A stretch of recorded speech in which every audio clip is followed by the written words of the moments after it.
पाप को, बुराई को कल पर रख लेना, लेकिन धर्म को आज पर रखना, अच्छाई को आज पर रखना, उसको टालना नहीं। भगवान ये भी कहते हैं कि एकांत को चुनना और अकेले होकर बैठना, एकाकी, अकेले। परम के शांत स्वर को सुनने के लिए साधक को अकेला होना जरूरी है। जहां वो इतना अकेला हो कि सुई भी गिरे तो उसकी भी आवाज सुनाई दे, इतना शांत, अकेला, विचारों से रहित होकर। जब आपके विचार कहीं इधर उधर लगे हुए होते हैं, मन इधर उधर लगा हुआ होता है, आपके सामने से ढोल बजाते हुए लोग निकल जाएं, आप कहते हैं आवाज़ तो कुछ आ रही थी लेकिन मैंने देखा नहीं कौन थे क्या थे, ध्यान नहीं गया, मेरा ध्यान कहीं और था। जब आपका ध्यान दुनिया में है तब उसकी आवाज़ नहीं सुनाई देती, उसकी कृपाएं महसूस नहीं होती, और अगर आ भी रही होंगी तो आप उसे ग्रहण नहीं कर पाते। जिस चीज़ में आपका मन टिका हुआ होता है वही तरंगे आप ग्रहण करते हैं। जब आपका मन गुस्से पर टिका हुआ होगा, ध्यान रख लेना, आपको गुस्से की तरंगे चारों तरफ से आ रही होती हैं और उन्हीं को आप खींच रहे होते हैं। खुश हो जाइए एक बार आप, और फिर आप देखिए कि आपके चारों तरफ से कितनी खुशी की तरंगे अपने आप आने लग जाती हैं। और अगर हंसने हंसाने की बात चलने लग जाए तो आपको न जाने कहाँ कहाँ से हंसने की बातें याद आती हैं। और किसी के प्रति गुस्सा आ जाए तो आप पूरी जिंदगी भर उस व्यक्ति ने क्या क्या व्यवहार किया होगा, सारी तो बातें याद आती हैं आपको। पति पत्नी की लड़ाइयाँ हो जाएं, छोटी मोटी लड़ाई हो, तब तक कुछ बात नहीं है, और अगर बात बढ़ जाए फिर तो न जाने कहाँ कहाँ की यादें आएंगी। तब इसने ये किया था, तब ये बोला था, तब वैसे किया था। पत्नी अलग बड़बड़ा रही होगी, इनका खानदान ही ऐसा है, इन लोगों ने पता नहीं इनकी माँ बाप ने इनको पाला कैसे। पति अलग से बड़बड़ा रहा होगा। जहां भी मन आपका गया, जिस तरफ भी गया, मन वहां पहुंचकर उसी तरह की चीजों को बढ़ाना शुरू कर देता है। अपनी खुशी पर, अपनी शांति पर अपने मन को टिकाकर एकांत में अकेले होकर बैठकर देखिए कि मैं उस प्यारे परमात्मा से जुड़ने लगा हूँ, उसके साम्राज्य में प्रवेश करने लगा हूँ। क्योंकि अभी तक मायालोक में था, मायालोक में था, जहाँ पर काम है, क्रोध है, लोभ है, मोह है, अहंकार है, मद है, मत्सर है, न जाने कितने कितने तरह के प्रभाव हमारे ऊपर आते हैं और हमें हमारे भगवान से जुड़ने ही नहीं देते। ऐसी ऐसी चीज़ें आ जाती हैं, जाने लग जाते हैं कहीं और ध्यान अलग। छोटे से उम्र में आप देखते हैं ना कि बच्चों को भेजा कि बेटा ये मार्केट से चीज़ लेकर के आओ। अब 12-14 साल का बच्चा है।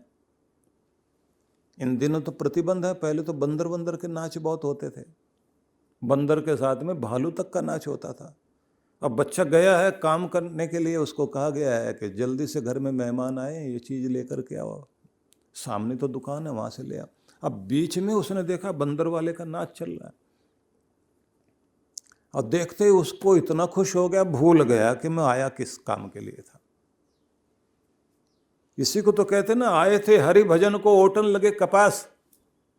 आए थे परमात्मा के भजन के लिए, उसका काम करने के लिए, और न जाने कहाँ उलझ गए। आप कहीं पर भी आपका ध्यान अटक सकता है, तो माया लोक वो है जिसमें सारी शक्तियां नीचे की तरफ खींचती हैं।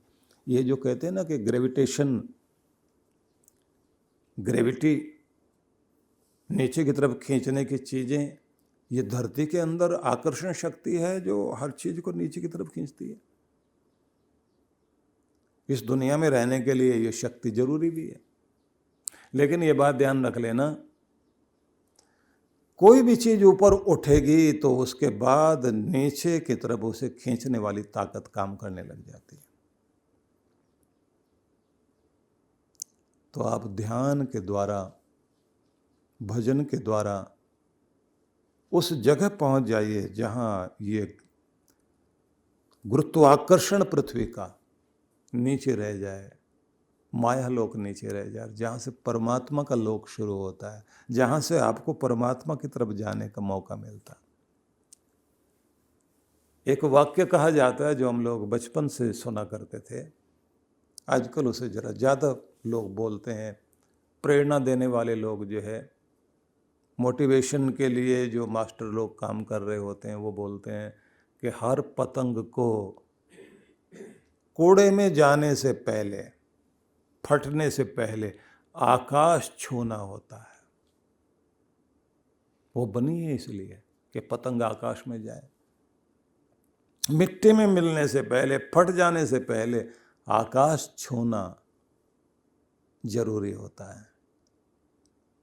तो ये कहने के बाद ये कहा जाता है कि ये बात याद रख लीजिए कि मिट्टी में तो एक दिन मिलना है। एक दिन तो इस दुनिया में आपको ये शरीर यहीं छोड़ के जाना पड़ेगा। तो मिट्टी में मिलने से पहले एक बार आकाश तो छूने की कोशिश करो। आकाश छूने का मतलब है परमात्मा को छुओ। वहाँ तक तुम्हारी उड़ान, तुम्हारी ऊंचाई तो वो हो कि तुम वहाँ जा सको। हाँ, एक बात है कि उड़ान पतंग की तब संभव होती है जब उसकी डोर कोई संभाले हुए हो। आप जब ऊपर उठना चाहते हैं तो अपनी डोर अपने गुरु को पकड़ानी होती है, तब वो आपको उड़ान भरने के लिए मौका देता है कि आप ब्रह्मलोक तक जा सको। जो कहते हैं ना, आयु प्राणम प्रजाम पशुम कीर्तिम द्रविणम ब्रह्म वर्चसम मह्यम दत्वा ब्रजत ब्रह्मलोकम। सारे वरदान दो भगवान मुझे, और उसके बाद आप कृपा करके अपने लोक में, ब्रह्मलोक में फिर से विराजित हो जाएं। लेकिन पहले मेरे ऊपर कृपा करने के लिए तो आओ। तो आपके लिए एक राह बताई गई कि एक तो एकांत ढूंढिए, अपना एक स्थान ढूंढिए जहां बैठ के भगवान का ध्यान कर सके। और एक बात और, ये जल्दी जल्दी कोई माला आपने जपी, कोई मंत्र आपने बोले, हाथ वाथ जोड़े और आप निकल चले, चलो आज की पूजा तो पूरी हुई है। ये है क्या चीज जो आप कर रहे हैं? हाथ जोड़ रहे हैं, सिर झुका रहे हैं, कुछ मंत्र बोले आपने बड़े जल्दी जल्दी से, और उसके बाद ये भी, इनका भी हुआ, इनका भी हुआ, हाथ जोड़े, प्रणाम किया, साथ में कुछ मांग लिया, भगवान ये दे देना। पूछा क्या किया है? बोले पूजा की है। पूजा का मतलब क्या होता है? मंत्र बोलना, ऐसे हाथ जोड़ना। अगर इसको सार में कहा जाए तो इसका मतलब है अपना प्रेम प्रकट करना, अपनी श्रद्धा, अपने आप को अपने प्रभु से जोड़ना, समर्पण करना। किसी अपने प्यारे के पास बैठकर मैं आपका ही हूँ, आपके लिए ही हूँ, आपके साथ हूँ, हर पल मेरा ध्यान आप ही की तरफ है। जब ये आप एहसास कराते हैं और साथ जाके वहाँ बैठते हैं तो आपके शब्द बाद में निकलते, भावना पहले आती। जब तक आपकी भावना नहीं आएगी और आप दूर से ही जो है गाना गाकर चले जाएं तो आदमी कहेगा ये क्या मजाक है। तो आपकी पूजा प्रेम है भगवान के प्रति, आप अपने हृदय का प्रेम प्रकट करते हैं और हृदय में वो बैठा हुआ है। इसलिए गीता में एक स्थान पर भगवान ने यह कहा, ईश्वर सर्वभूतानां हृद्देशे अर्जुन तिष्ठति। सभी प्राणी मात्र के अंदर, दिल में, यहाँ अंदर बैठा हुआ है परमात्मा। ब्राह्मयन यंत्र रूढ़ानी माया, वो तो जैसे यंत्र पर कोई चीज रख दी जाए और घुमाई जा रहा है ना, ऐसे चला रहा है, बैठा अंदर है क्या वो? कविम पुराणम अनुशासितारम, क्रांतदर्शी है, सारे संसार को अनुशासन में रखने वाला है, सूक्ष्म से भी सूक्ष्म है और बड़े से भी बड़ा है। जो कल्पना में आपकी बड़े से बड़ी चीज आ सकती है, जहाँ तक तुम्हारी कल्पनाएं पहुँच सकती है उससे भी कहीं बड़ा है वो। और जहाँ तुम्हारी कल्पना ये कह सके कि इससे छोटा और क्या हो सकता, उससे भी कहीं सूक्ष्म तुम्हारा परमात्मा है। और कहा पुराणम सनातन शाश्वत है वो। कवि मतलब क्रांतदर्शी अंतर्यामी है, तुम्हारे हृदय की हर बात को जानता है, सारे संसार का शासक है भगवान। उस परमात्मा का ध्यान करने के लिए बैठिए, भले ही 5 मिनट बैठो, आपका प्रेम प्रकट होना चाहिए। अकेले होकर बैठिए, एकांत में बैठिए, पवित्र स्थान बनाइए और एक शब्द और कहा, सततम आत्मानम।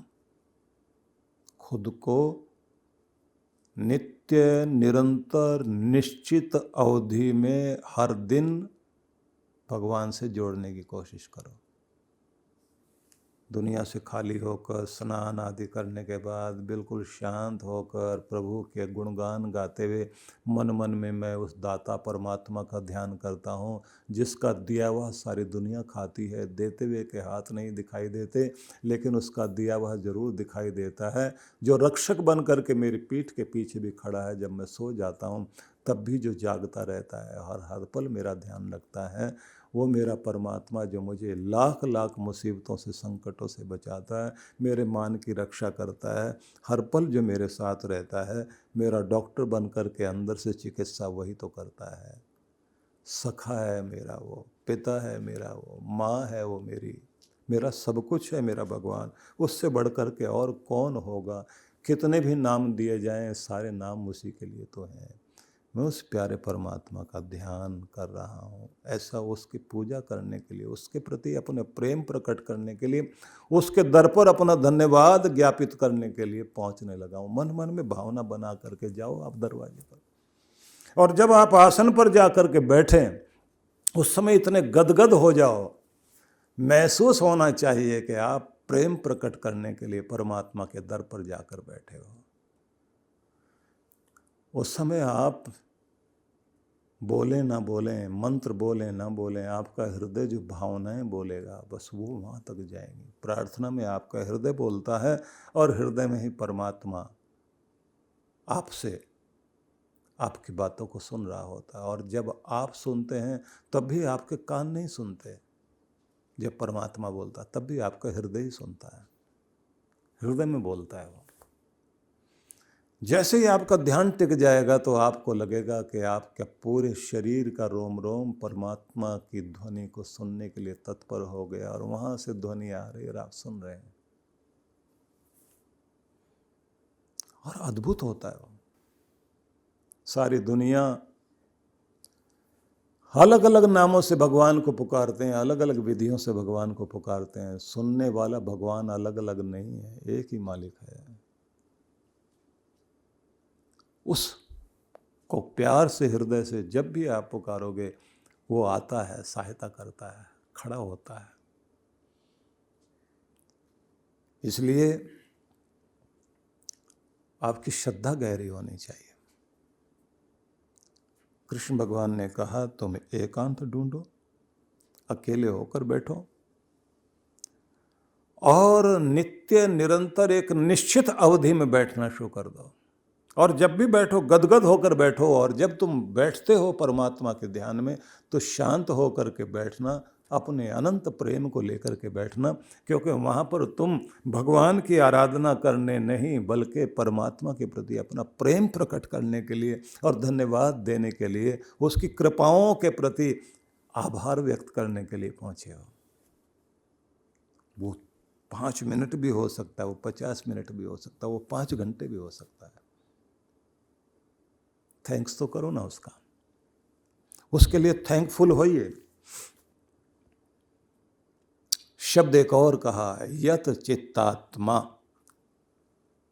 स्वयं को, अपने चित्त को वश में करके परेशान और चिंतित न होकर, पूरी तरह से अनुशासित होकर स्वयं को भगवान से कनेक्ट करें, जोड़ें। जब तक अंदर चिंता चल रही है ना, संसार चल रहा है, भय चल रहा है तो संसार चल रहा है। जब आप सब कुछ, अपनी चिंता भी उसे दे दो, मेरे दुखों को दूर करने वाला भी तू है, मेरे भयों से भी मुक्त कराने वाला संकट मोचक तो मेरा तू ही है। दुख से बचाने वाला, सुखदाता। इसलिए भगवान को कहा दुख विनाशक, सुख स्वरूप, प्राणों का प्राण और सबका दाता, सबका रक्षक, सबका अपना, माता पिता बंधु सखा सब कुछ। तो उसके प्रति अपने प्रेम को प्रकट कीजिए और ये हर दिन नियम बना लो कि हमने नियम से बैठना।